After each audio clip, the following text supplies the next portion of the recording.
Shalom, selamat pagi pasukan. Kali ini Bunda akan share video pembelajaran dengan materi iman.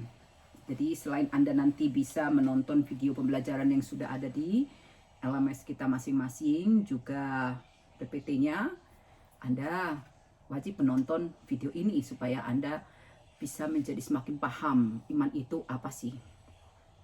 Yang pertama kita akan lihat anakku pengertian iman. Jadi kalau kita membaca Alkitab ini di dalam bahasa aslinya, bahasa Ibrani untuk perjanjian lama, bahasa Yunani untuk perjanjian baru, ya iman itu selalu diartikan dengan kata setia.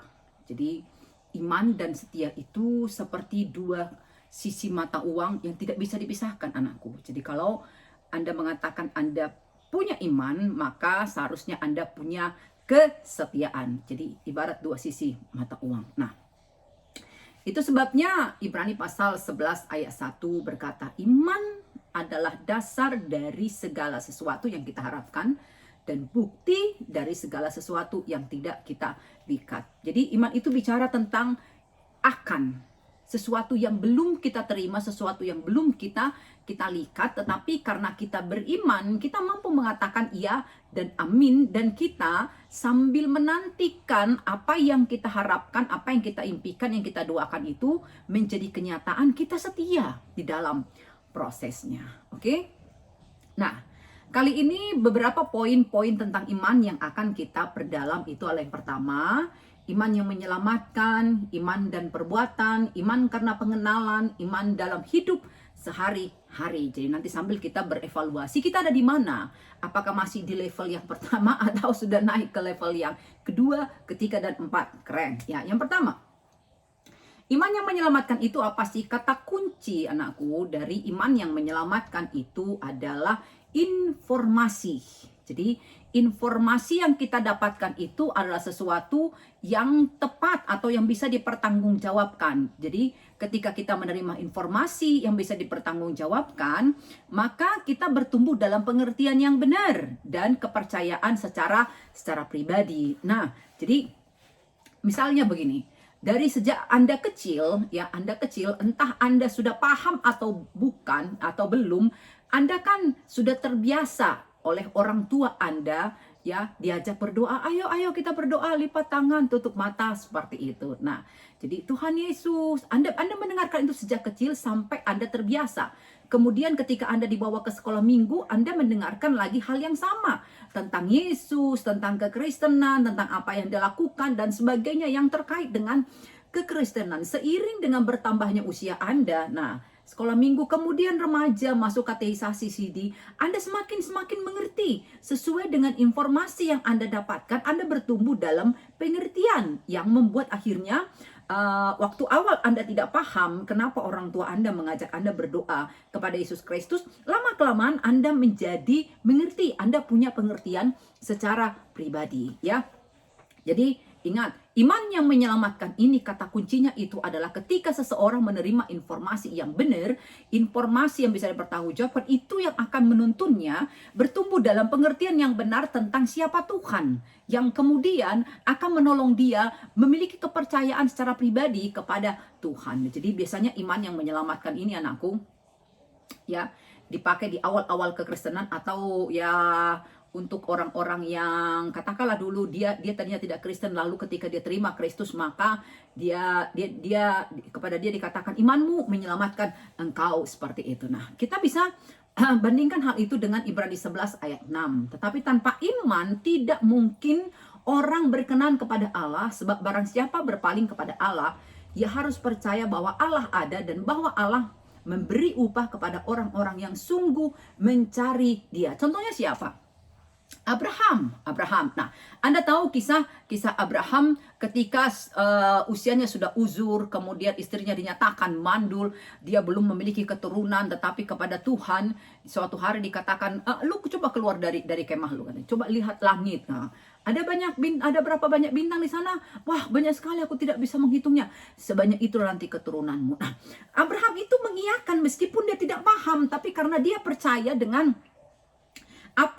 informasi yang dia terima, maka dia mempercayainya seperti itu ya. Jadi meskipun secara logika, bagaimana caranya dia bisa punya keturunan sebanyak bintang di langit, sementara usianya saja sudah uzur dan istrinya mandul. Tapi Abraham dengan iman yang dia miliki kepada Tuhan, dia mampu mengatakan ya dan amin. Kemudian itu sebabnya Tuhan memperhitungkan hal itu kepadanya sebagai kebenaran, karena dia tidak neko-neko, tidak berdebat, wah masa sih aku kan begini, tapi dia mengatakan iya dan amin meskipun seluruh kemustahilan ada dalam diri dia, Tuhan memperhitungkan kepada dia sebagai kebenaran. Nah, itu yang pertama, anakku. Ya. Lalu yang kedua apa? Iman dan perbuatan. Nah, jadi di iman dan perbuatan ini kita naik level. Kalau tadi kan hanya karena menerima informasi, makanya ya udah aku mempercayai Tuhan seperti itu. Nah, sekarang di iman dan perbuatan, setelah aku mempercayai Tuhan, aku punya pemahaman yang pribadi akan Tuhan. Dari kita dituntut, buktinya mana seperti itu. Jadi iman itu kemudian harus disertai dengan perbuatan, karena iman itu, anakku, bukan konsep yang abstrak yang tidak bisa dipertanggungjawabkan. Iman itu nyata dan harus bisa dipertanggungjawabkan, ya.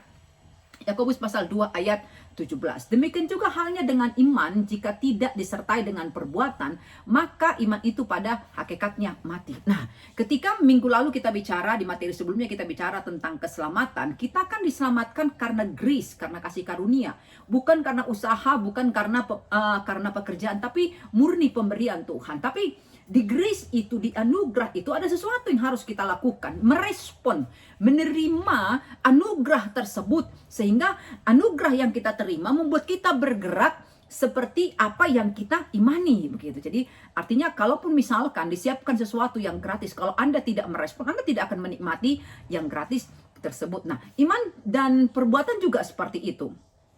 Bagaimana orang-orang tahu kalau Anda Kristen? Ketika Anda membuktikannya lewat perbuatan. Anda beribadah di hari Minggu, Anda membaca Alkitab, Anda berpraise worship, dan Anda mengklaim aku mengimani Tuhan yang bernama Yesus Kristus. Nah, ya setidaknya lah dengan apa yang umumnya kita lakukan, kita memakai kalung salib, itu kan simbol-simbol dari kekristenan. Nah, dari hal itu orang jadi tahu, oh iya, dia Kristen. Jadi penting sekali untuk iman itu wujud nyatakan dalam perbuatan. Maka kalau level pertama tadi, karena informasi yang kita terima itu benar, bisa dipertanggungjawabkan, kita bertumbuh dalam pengertian yang benar, sehingga iman kita itu menyelamatkan kita karena kita menerima informasi yang benar, kita mempercayai Tuhan, maka sesuai dengan apa yang kita percayai, maka kita pun diselamatkan seperti itu, diperhitungkan kepada kita sesuai dengan apa yang kita imani sebagai sebuah kebenaran. Maka ketika Yohanes 3 ayat 16 mengatakan, barang siapa yang percaya kepadaku tidak akan binasa, ya itu dia tadi,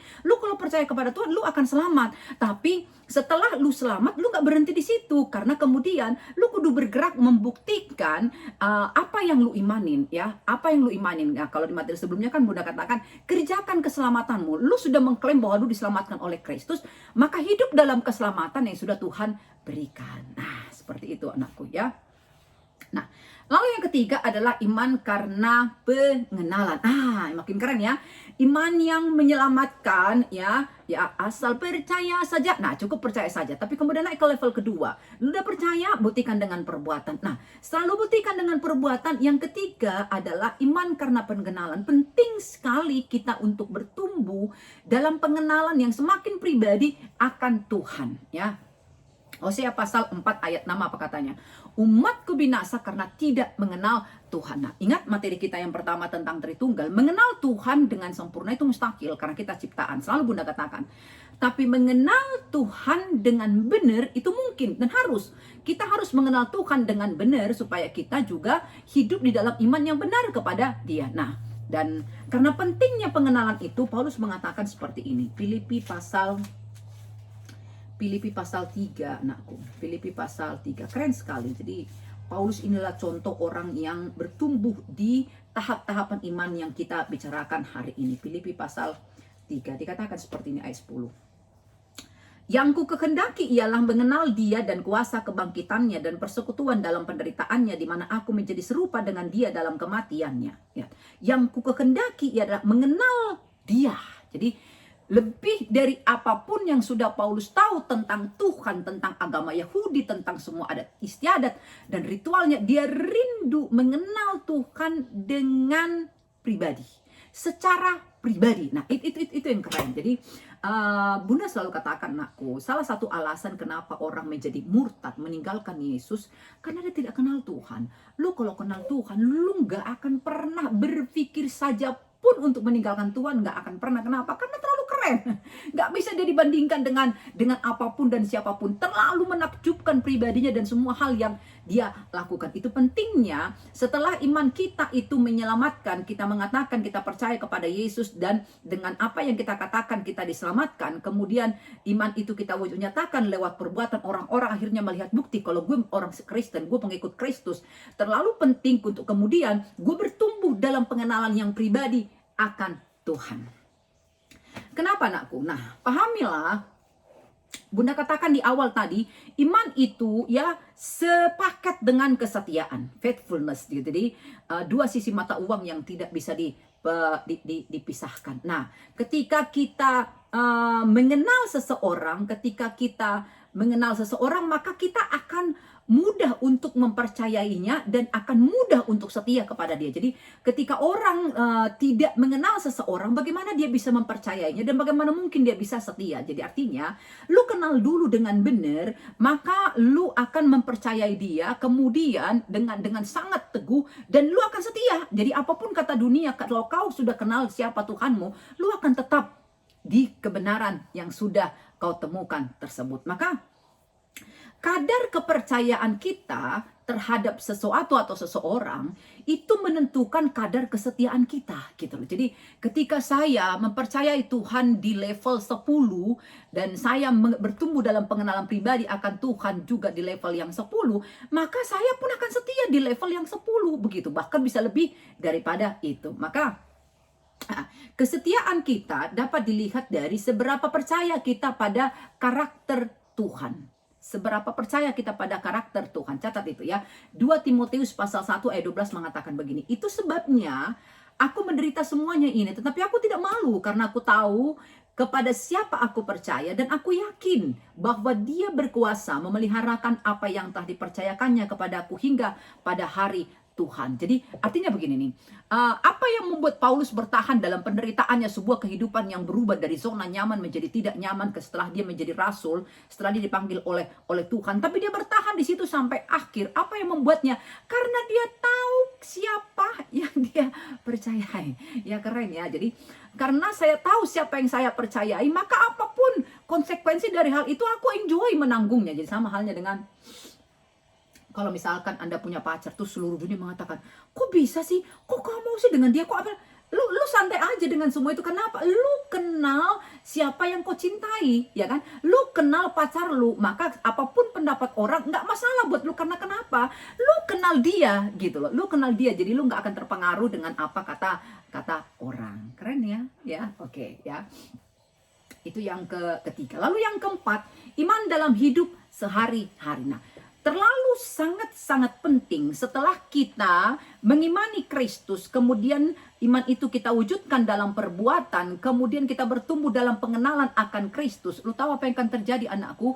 Apa yang kita imani atau Tuhan yang kita imani itu akan menjadi hidup kita, akan menjadi karakter kita. Jadi lifestyle kita itu akan diubahkan. Maka Bunda selalu bilang, kekristenan itu bukan soal sebuah agama. Ya, dunia menyebutnya agama, tapi yang lebih penting dari itu adalah kekristenan itu adalah soal lifestyle, gaya hidup Anda. Ketika Anda mempercayai Kristus, maka seharusnya gaya hidup Anda itu berubah seperti gaya hidupnya Kristus. 1 Yohanes pasal 2 ayat 6. 1 Yohanes pasal 2 ayat 6. Apa katanya? Dikatakan seperti ini. Barang siapa mengatakan bahwa ia ada di dalam dia, ia wajib hidup sama seperti Kristus hidup. Nah, ya, lu pasti familiar dong dengan lagu ini. Ku mau sepertimu Yesus, disempurnakan selalu. Itu bukan angan-angan, anakku, tapi sesuatu yang harusnya sedang kita alami. Kita ada di proses menjadi sama seperti Kristus. Kenapa? Karena emang itu sebuah keharusan. Sebab kekristenan itu, agama Kristen itu adalah soal lu punya gaya hidup apa gitu loh. Seperti gaya hidupnya Kristus kah atau gaya hidupnya dunia. Nah, maka setelah kita sampai di level yang keempat, iman dalam hidup sehari-hari, seluruh keseharian kita akan kita akan menggambarkan Kristus yang kita hidupi. Nah, jadi kita lihat satu contoh ya. Amsal 3, 5 ke ayat 6. Percayalah kepada Tuhan dengan segenap hatimu dan janganlah bersandar kepada pengertianmu sendiri. Akuilah dia dalam segala lakumu, maka ia akan meluruskan jalanmu. Pertama dikatakan di situ dikatakan Amsal, percayalah kepada Tuhan. Setelah lu percaya kepada Tuhan, maka lu akan berhenti mengandalkan diri sendiri. Lu akan keluar dari diri lu lalu masuk ke dalam dirinya Tuhan. Setelah lu masuk ke dalam dirinya Tuhan, apapun yang kau lakukan, kau akan menempatkan Tuhan di depan. Lu akan betul-betul ikut Tuhan. Jadi lu akan melibatkan Tuhan dalam seluruh aspek kehidupan. Maka apa yang kau terima setelah kau melibatkan Tuhan dalam seluruh aspek kehidupanmu, dia akan meluruskan jalanmu. Keren ya? Keren ya? Yes, keren sekali. Jadi ketika ada banyak orang berkata mempercayai Tuhan, dia terlibat dalam begitu banyak pelayanan, dia rajin baca Alkitab, tapi kenyataan kehidupan sehariannya berbanding terbalik dengan hal itu, orang akan mengatakan apa?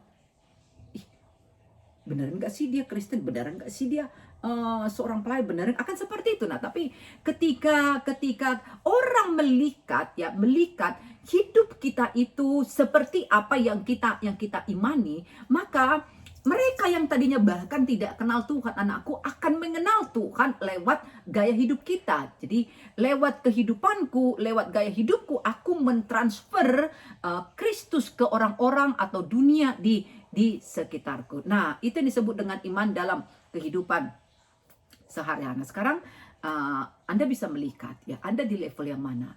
Masihkah di iman yang menyelamatkan asal percaya saja? Yohanes 3 ayat 16, masihkah di situ? Atau Anda sudah naik ke level yang kedua? Anda berusaha untuk mewujudkan apa yang Anda percayai itu dalam iman Anda sehari-hari. Karena Tuhan mengatakan barang siapa mengasihi aku, maka dia akan melakukan perintahku. Jadi sesulit apapun firman Tuhan, Anda berusaha untuk melakukannya. Atau Anda sudah naik di level yang ketiga. Anda berproses untuk mengenal dia secara pribadi. Jadi seperti Anda ingin mengenal kekasih Anda, seperti itulah Anda ingin mengenal Tuhan secara pribadi.